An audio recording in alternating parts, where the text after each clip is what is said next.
a todo momento, a Assembleia de Anjos está cantando o santo. Então, quando você está cantando o santo, você está junto com todo comunhão o céu. com o celeste. Comunhão com o céu.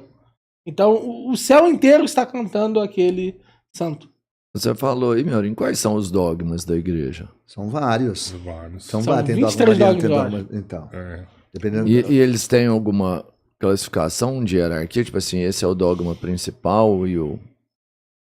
Não necessariamente. Não, Você né? vai Não falar tem assim, uma... Todos são essenciais. Alguns vêm antes, logicamente, do que outros. É. Por uma questão apenas... Ô Frei, o senhor falou que Dogma não é toda a fé. É um pouco de estudo na fé professada. a igreja, ela tá valeu. vacante, né? Ela realmente já está vacante? Já.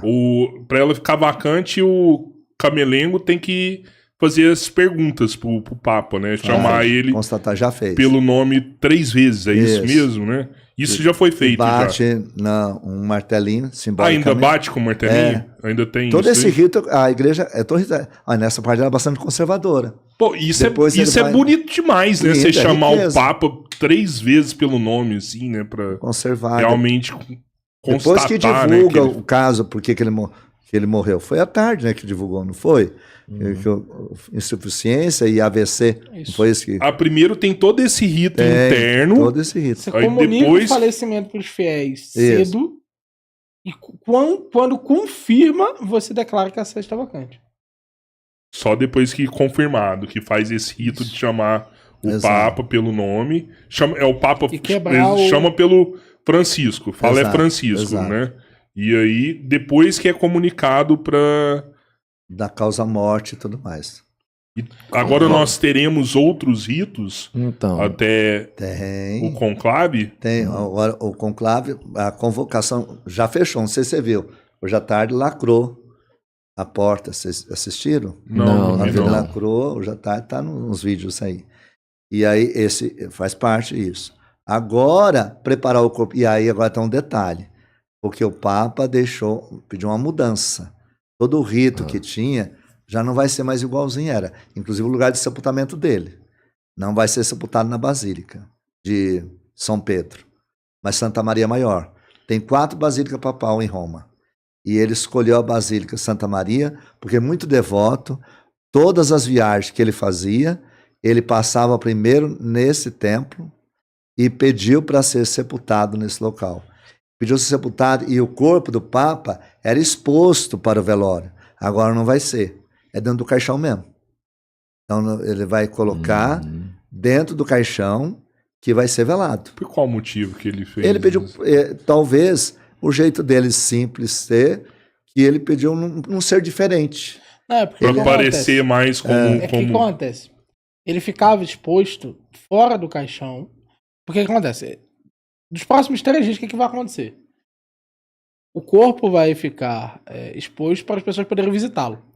Terça, quarta e quinta. Um velório. é tipo o velório que a gente faz aqui Isso. com o caixão, só que ele Passar dura no 3 caixão. dias. Exato.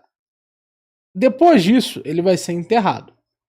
Quando ele for enterrado, as pessoas vão poder ainda assim visitá-lo. O que acontecia antes? Ele ficava exposto um tempo e depois ele se fechava completamente no caixão. Agora, ele vai estar num caixão aberto. Então, até o momento dele ser enterrado, propriamente dito, ele vai estar exposto para as pessoas verem ele dentro do caixão. Dentro do caixão. Que agora. vai ser semelhante a todos os velórios que a Semelhante ao gente nosso vê. velório. É o Isso. nosso, como Ao né? nosso, mas não ao deles. Que era. Que não era Totalmente diferente. Sim. Totalmente. E por que ele mudou de basílica? Ele falou isso. Você falou que é... Mas, na verdade, eu ia perguntar o seguinte. Outros papas já estão nessa Já, basílica tem. também?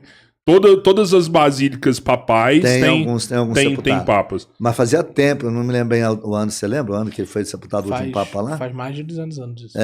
Que... Mais de 200 anos que um papa não vai para e outra por isso basílica. surpreendeu. Mas tem 4 basílicas papal em Roma, certo? E ele sempre se apresentava como bispo de Roma.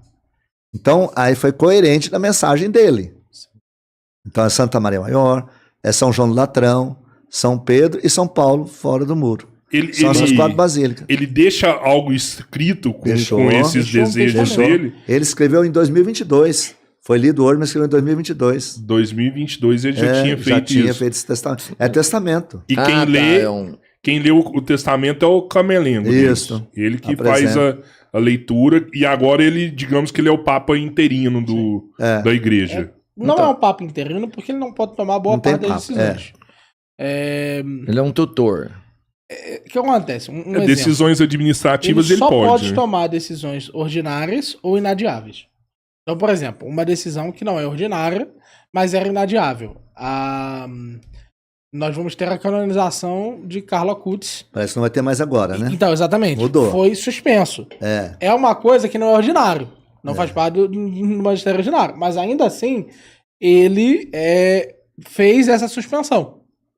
Então, é um poder que, para essas coisas inadiáveis, ela serve como com a mesma intensidade do Papa.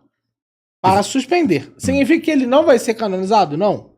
Significa que ele só poderá ser canonizado ou pelo próprio Papa ou por alguém que o Papa mande. Como não havia essa pessoa ordenada pelo Papa Francisco, isso implica que ele vai ter que ser ordenado ou determinado pelo próximo Papa, ou o próximo Papa vai ter que canonizá-lo.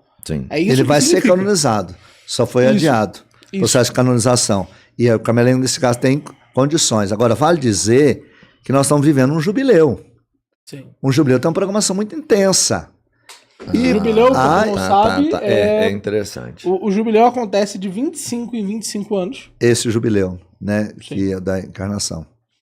Acontece de 25 em 25 anos e marca um determinado período da igreja. Não só com uma agenda longa de eventos, mas com um significado geral. E o nosso jubileu desse ano é o jubileu da esperança.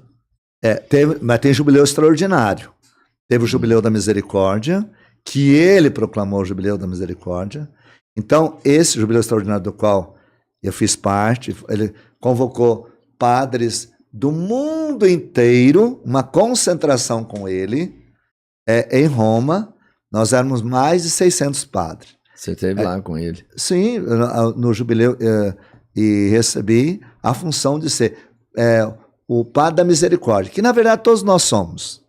E ele insistia, e um dos discursos que ele fez conosco foi o seguinte: ele contou a história no depoimento, certamente você já leu no livro dele, que ele colocou, quando ele era jovenzinho, na Argentina, ele entrou na igreja e era por volta de meio-dia. E ele tinha vergonha de confessar. Ele ajoelhou, tinha um padre no presbitério. Ele viu o padre, ficou com mais vergonha ainda. Ajoelhou com aquele medo. O padre estava saindo, pôs a mão no ombro dele. Falou assim: você quer confessar? Ele falou: não quero. Não, você não quer? E ele queria. O padre, eu te atendo. Aí ele atendeu e falou assim: olha, gente, vou falar uma coisa para vocês. Vocês acham que se aquele padre não me atendesse, eu seria papa hoje? Eu não me lembro o que ele disse, mas eu lembro como ele me recebeu. Então vocês têm que ser portador da misericórdia, receber as pessoas com misericórdia. Pode descobrir que aquele padre estava com câncer. Ele estava com câncer, trabalhando, dando o máximo de si e acolhendo. Então vocês sejam portador da misericórdia em todos os momentos, mesmo passando por situações as quais seja exigente na vida. E ele foi coerente, tanto é que ele deu uma bênção ontem. Deu uma bênção. Meu Deus do céu. Então veja bem a situação. Então ele fez esse jubileu da misericórdia porque ele de fato foi o Papa mensageiro da misericórdia. Ele queria demonstrar a identidade dele. Então, e aí convocação para dar um choque na igreja, para que nós corremos o risco, talvez, deixar de atender o povo. E aí, por exemplo, às vezes a gente faz o rito comunitário de confissão, que por sinal é bonito, mas a gente não pode deixar de atender as pessoas individualmente, de escutar o irmão, de acompanhar o irmão, sabe? E a pastoral da escuta. Nós somos uma igreja, ele fala, igreja em campanha. Aí ele insiste, o pastor tem que ter cheiro de ovelha. Ele insiste nisso aí. Ele lutou bastante pela volta de uma figura que estava quase em desuso, né? É o diretor espiritual. Exato. Que é interessante, pode falar para eles